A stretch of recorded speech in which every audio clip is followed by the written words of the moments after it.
अच्छा, तो थ्योरम 2 है हमारा कि अगर 2 Hermitian operators A and B हैं और वो आपस में कम्यूट कर रहे हैं, तो ए वेक्टर की ए ऑपरेटर की अगर वैल्यूज़ जो हैं आइगन वैल्यूज़ नॉन डिजनरेट हैं, तो हमारे पास जो नॉन डिजनरेट आइगन वैल्यूज़ ही आइगन वेक्टर बी की भी होंगी।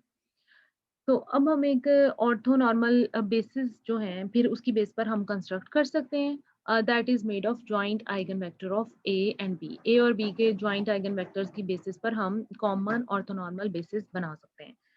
अगर हमारे पास ऑपरेटर ए जो है वो हार्मिशन है और उसकी नॉन डिजनरेट आइगन वैल्यूज हैं, तो जो आइगन वैल्यूज ए ऑपरेटर के करस्पॉन्डिंग है, हर आइगन वेक्टर के लिए एक अलग आइगन वैल्यू होगी। तो को अगर हम फाई एन पर ऑपरेट करवाएं तो ए एन हमारे पास आइगन वैल्यू मिलती है।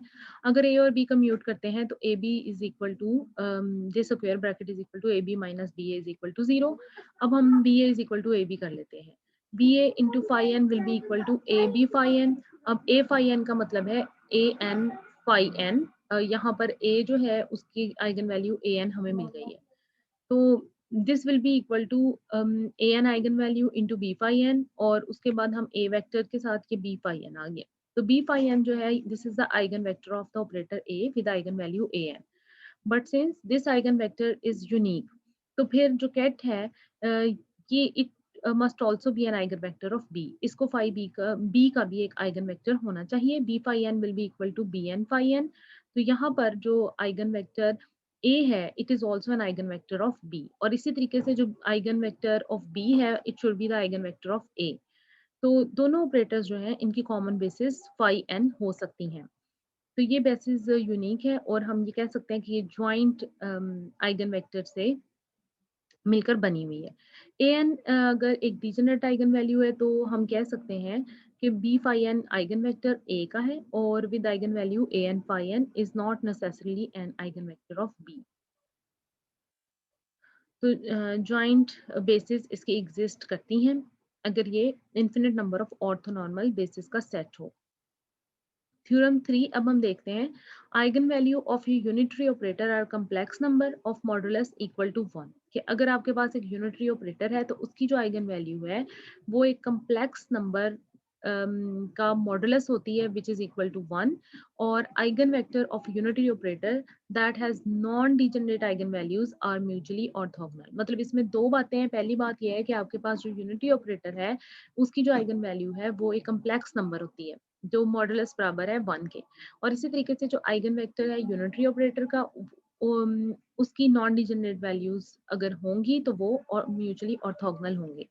हम कंसीडर करते हैं हमारे पास आइगन वेक्टर फाई एन है और to the unitary operator U जो है उसके हिसाब से उसकी आइगन वैल्यू ए एन मिल रही है। तो जब आपके पास ये यूनिटरी वेक्टर को हमने इस पर अप्लाई किया तो हमारे पास जो है ए एन आइगन वैल्यू मिली है। phi m जो है it is the eigen vector of the unitary operator with eigen value a m। Non degenerate हमने आइगन वैल्यूज कही हुई है। अगर phi m पर अप्लाई होगा तो a m मिल रहा है। अब ये जो आइगन वैल्यू इक्वेशन है इसको हम कैसे लिख सकते हैं? अगर हम इसको जो है ट्रांसपोज मतलब इसका हार्मिशन ले लें तो हमारे पास ट्रांसपोज आएगा और इसके अलावा हमारे पास कॉन्जुगेट आएगा। तो ये जो कैट स्टेट है ब्रा स्टेट में बदल जाएगी और यू यू डैगर में बदल जाएगी और आपके पास ए एम जो है अब ए एम स्टार हो जाएगी। तो अब हम इक्वेशन नंबर 1 और 2 को मल्टीप्लाई कर देते हैं तो हमारे पास बनेगा फाई एम यू डैगर।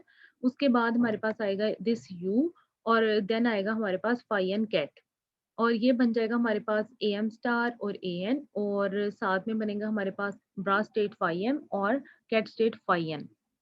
यहाँ से फाई एम और फाई एन की वैल्यू जो है वो 1 या 0 हो सकती है, वो डिपेंड करेगी अभी सिचुएशन पर।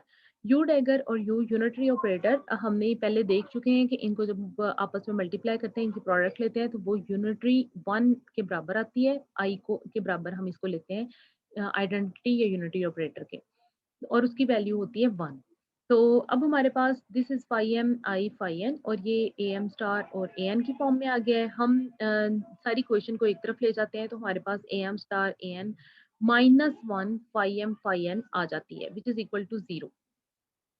अब हमारे पास दो केसेस हैं। पहला केस ये है कि अगर फाई एम और फाई एन बराबर हैं तो आपके पास ये 1 के बराबर आ जाएगा और ये देखिएगा कि आपके पास ये बन गई है ए एन स्क्वायर, क्योंकि m को हमने n पुट कर लिया है, तो आपके पास A N square is equal to 1 आ गया है और मॉडुलस जो है इट इज इक्वल टू 1, जो हमने पहली बात इसमें की थी। हमने ये कहा था कि अगर आपके पास आइगन वैल्यूज जो यूनिटरी ऑपरेटर की हैं वो complex number of modulus equal to 1 होती हैं। सेकंड हम बात कर रहे हैं कि अगर m is not equal to n है तो फिर क्या होगा कि आपके पास फाई m और फाई n जीरो हो जाएगा और इसका मतलब ये होगा कि हमारे पास ये जो ऑपरेटर्स हैं या स्टेट्स हैं ये ऑर्थोगोनल हैं। यानी जो हमने सेकंड बात की थी, हमने ये की थी कि eigen vectors of unitary operator that has non degenerate eigen values, यानी जिसमें उनकी आइगन वैल्यूज सेम नहीं होती, वो म्यूचुअली ऑर्थोगोनल होते हैं। जब A M is not equal to N होगा तो A M will not equal to A N होगा, और उसके केस में फिर क्या होगा कि आपके पास ये phi M N will be equal to zero, जिसका मतलब ये ऑर्थोगोनल है। फोर्थ थ्योरम है हमारे पास कि अगर eigen value of anti hermitian operators जो हैं या तो वो प्योरली इमेजिनरी होती हैं या फिर वो जीरो के बराबर होती हैं। अब हम आ जाते हैं कम्यूटर रिलेशंस की तरफ, कम्यूटेटर रिलेशंस की तरफ। अगर हमारे पास ए और बी दो कम्यूटेटिंग ऑपरेटर हैं तो A B will be equal to A B minus B A, ये आपके पास बन जाता है कम्यूटेटर रिलेशन। अब if this is equal to zero तो ये दोनों कम्यूट कर रहे हैं, अगर if this these are not equal to zero तो ये एंटी कम्यूटिंग है।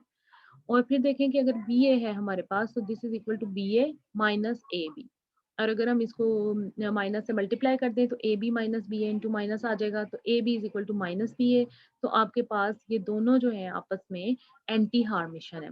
दूसरा आप ये देखिएगा कि जो एंटी कम्यूटेटर है उसमें फिर हम लेते हैं A B plus B A और कर्ली ब्रैकेट लेते हैं। तो दो ऑपरेटर्स तब कम्यूट करते हैं अगर उनका कम्यूटेटर जीरो के बराबर आए तो वो कम्यूट करते हैं, मतलब A B will be equal to B A होगा। और अगर A B is not equal to B A या A B is equal to minus B A तो वो एंटी कम्यूटेटर है। ए ऑपरेटर जो है वो अपने साथ भी कम्यूट करता है, ए इंटू ए का जब हम कम्यूटेटिव ब्रैकेट लेते हैं तो वो जीरो आती है। इसी तरीके से कोई भी ऑपरेटर ए जो है वो किसी कांस्टेंट से लैम्डा के साथ भी कम्यूट करता है, ए इंटू लैम्डा जब लेते हैं तो A lambda minus lambda A will be equal to zero. इसी तरीके से अपनी ही किसी स्क्वायर के साथ भी ऑपरेटर कम्यूट करता है तो ये भी आपके पास जीरो आएगा। इसके अलावा अगर आप किसी फंक्शन f की बात कर लें उसके साथ भी और वो फंक्शन भी a ऑपरेटर का ही है तो उसके साथ भी ये कम्यूट करेगा, क्योंकि आप फंक्शन a को इस फॉर्म में लिख लिया है हमने ए नॉट और ये सारा, और उसके बाद जब हम इसको a वेक्टर के साथ कम्यूट करवाएंगे तो आपके पास ये वो पावर वाला सीन ही बन जाएगा। और जब ये सीन बनेगा तो क्योंकि a वेक्टर जो है वो सेल्फ कम्यूटिंग है, ए के साथ भी कम्यूट करता है, ए स्क्वायर के साथ भी करता है, ए क्यूब के साथ भी करता है, तो फिर क्या होगा ये आपके पास कम्यूटिंग ब्रैकेट आ जाएगी।